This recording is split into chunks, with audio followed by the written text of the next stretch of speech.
Hi guys, welcome to Quick Third Man of My Words. இன்னைக்கு வந்து database management system unit 1ல last topic நீங்கள் பார்க்க போகிறோம். அதாவது embedded SQL and dynamic SQL பற்றி பார்க்க போகிறோம் guys.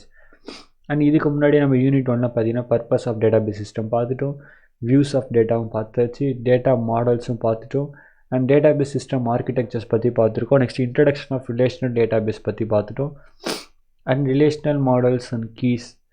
நெக்ஸ்ட் ரிலேஷனல் அல்ஜிப்ரா பார்த்தாச்சு, SQL fundamentals and advance SQL features. இது எல்லாமே வந்து நம்ம ஆல்ரெடி பார்த்த டாபிக். ஸோ இதில் யாராவது இன்னும் பார்க்காம இருக்கீங்க, பார்க்கணும் அப்படின்னு நினச்சிங்கன்னா இந்த வீடியோவோட டிஸ்கிரிப்ஷனில் போய் பாருங்கள், பிளேலிஸ்ட் லிங்க் இருக்கும், அதுக்குள்ளே போய் பார்த்தீங்கன்னா இதுக்கு முன்னாடி போஸ்ட் பண்ணப்பட்ட வீடியோஸ் இருக்கும் guys. Okay, first let's get into the topic. First நம்ம எம்பெடட் எஸ்கியூஎல் பார்ப்போம் guys. எம்பெடட் எஸ்கியூஎல்லாம் ஒன்றும் இல்லை. ஸோ இப்போ நீங்கள் வந்து பார்த்தீங்கன்னா நார்மல் எஸ்கியூஎல்ன்றதை எப்படி சொல்லுவாங்கன்னா, எஸ்கியூஎல் இருக்கும், டேட்டாபேஸ் இருக்கும், இது ரெண்டு கம்யூனிகேட் பண்ணிச்சுட்டு அது நார்மல் எஸ்கியூஎல். ஓகேவா? இப்போ நார்மல் எஸ்கியூஎல் இருக்குது, அதுக்கு மேலே ஒரு அப்ளிகேஷன் ப்ரோக்ராம் இருக்குது. இது என்ன பண்ணுதுன்னா டேட்டாபேஸ் மேனேஜ்மெண்ட் சிஸ்டம் கூட கம்யூனிகேட் பண்ணி நமக்கு என்ன வேணுமோ வாங்கி தருதுன்னு வச்சுக்கோங்களேன். இதை தான் எம்பெடட் எஸ்கியூஎல்னு சொல்கிறோம். ஏன் இது எம்பெடட் எஸ்கியூஎல் சொல்கிறோன்னா, இந்த எஸ்கியூஎல் நான் என்ன பண்ணிட்டேன் அப்படின்னு பார்த்தீங்கன்னா ஒரு அப்ளிகேஷன் ப்ரோக்ராம்குள்ளே எம்பர்ட் பண்ணிட்டேன். ஓகேவா? ஸோ அதனால தான் இது என்ன சொல்கிறோன்னா எம்பெடட் எஸ்கியூஎல்.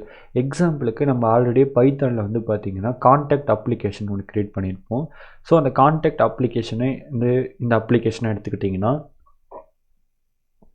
இதுக்குள்ளே நான் வந்து எஸ்கியூஎல் யூஸ் பண்ணியிருப்பேன்.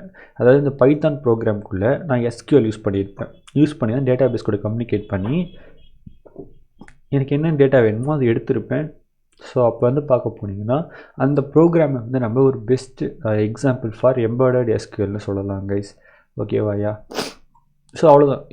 எம்பெடட் எஸ்கியூஎல்னால் ஒரு அப்ளிகேஷனுக்கும், ஸோ அந்த அப்ளிகேஷனுக்குள்ளே வந்து நம்ம எஸ்கியூஎல் யூஸ் பண்ணி அது மூலயமா டேட்டாபேஸ் கூட நம்ம கம்யூனிகேட் பண்ணி நமக்கு என்ன வேணுமோ வாங்கி யூஸ் பண்ணிப்போம். இதனால் நமக்கு என்ன யூஸ் அப்படின்னு பார்த்தீங்கன்னா, ஸோ எல்லாராலுமே வந்து எஸ்கியூஎலோட கமெண்ட்ஸ் ஞாபகம் வச்சுக்க முடியாது, அண்ட் எல்லாருமே பண்ணணும்னு அவசியமும் கிடையாது. ஸோ அப்போ அவங்கள மாதிரி இல்லாத யூசர்ஸ்க்கெலாம் வந்து பார்த்தீங்கன்னா இந்த எம்பெடட் எஸ்கியூஎல் தான் வந்து ரொம்ப யூஸ்ஃபுல்லாக இருக்கும். எக்ஸாம்பிளுக்கு நீங்கள் பேங்க்கில் வந்து போட்டிங்கன்னா பேங்க் ஆஃபீஸர் வந்து பார்த்தீங்கன்னா நீங்கள் மணி இருக்கா இல்லையான்றதில் அவரோட டேட்டாபேஸில் தட்டி பார்ப்பார், போட்டு பார்ப்பார். ஸோ அப்போ வந்து அவருக்கு வந்து எஸ்கியூஎலோட டேட்டாபேஸோட கம்யூனிகேஷன் எப்படி பண்ணுறது அப்படின்னு எஸ்கியூஎலோட குவரிஸ்லாம் அவருக்கு தெரியுமான்னு கேட்டிங்கன்னா தெரியாது.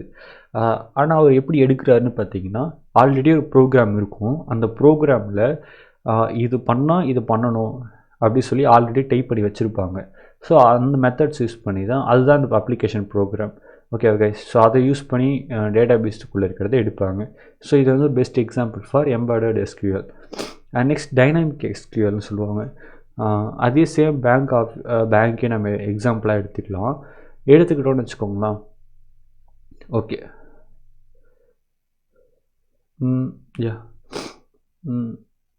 என்ன சொல்கிறது, ஆல்ரெடி ஒருத்தருக்கு வந்து பார்த்திங்கன்னா நம்ம நேம் கண்டுபிடிச்சிட்டோம். ஸோ அவர் வந்து ஆல்ரெடி வந்து நேம் கொடுத்துட்டார் நமக்கு. ஸோ அப்போ அவர் நேம் வந்து இப்போ கேன்னு வச்சுக்கோங்களேன், அது இங்கே இருக்கும். டேட்டாபேஸில் இருக்காது, கேன்னு இருக்குன்னு வச்சுக்கோங்களேன். கேன்னு இப்போ அவரோட நேம் வந்து பார்த்திங்கன்னா அபின்னு வச்சுக்கோங்க, அபின்னு ஒரு நேமு. அண்ட் நெக்ஸ்ட் அவரோட பேலன்ஸ் வந்து பார்த்திங்கன்னா நமக்கு ஆல்ரெடி தெரியும்னு வச்சுக்கோங்களேன். செட் பேலன்ஸும் நமக்கு தெரிஞ்சிருக்கு. ஓகேவா? அண்ட் நெக்ஸ்ட்டு வந்து பார்த்திங்கன்னா அவரோட அக்கௌண்ட் நம்பரும் நமக்கு தெரியும். இப்போ அவரோட நேம் மட்டும் இப்போ அவர் கொடுத்துட்டாருன்னு வச்சுக்கோங்களேன் கைஸ். நம்ம என்ன பண்ணோன்னா இது எல்லாத்தையும் எடுத்துகிட்டு போய் அதில் சேர்த்துடலாம். இப்போ அவர் நேம் கொடுக்காத வரைக்கும் இது எதையுமே நம்மளால் இந்த பேலன்ஸ் அப்படின்றதெல்லாம் எடுத்துகிட்டு போய் ஒரு டேட்டாபேஸில் வைக்க முடியாது. ஸோ இதை தான் வந்து என்ன சொல்லுவாங்க, டைனாமிக் எஸ்கியூஎல்னு சொல்லுவாங்க. ஆல்ரெடி அதுக்கான வேல்யூஸ்லாம் வந்து டிஃபைன் பண்ணி வச்சுட்டு நமக்கு வந்து இன்புட்டுக்காக அது வெயிட் பண்ணிகிட்ருக்கும்.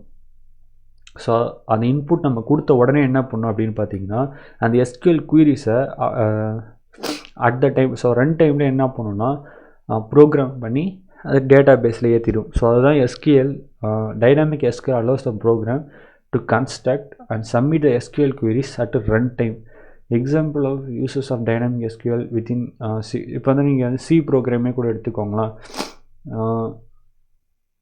ஸோ அந்த மாதிரி ரன் டைம்லேயே வந்து பார்த்தீங்கன்னா நீங்கள் வந்து குவீரிஸை வந்து ப்ராசஸ் பண்ணி சப்மிட் பண்ணுறீங்க கைஸ். ஸோ அதை வந்து டைனாமிக் எஸ்கியூஎல்னு சொல்லுவாங்க.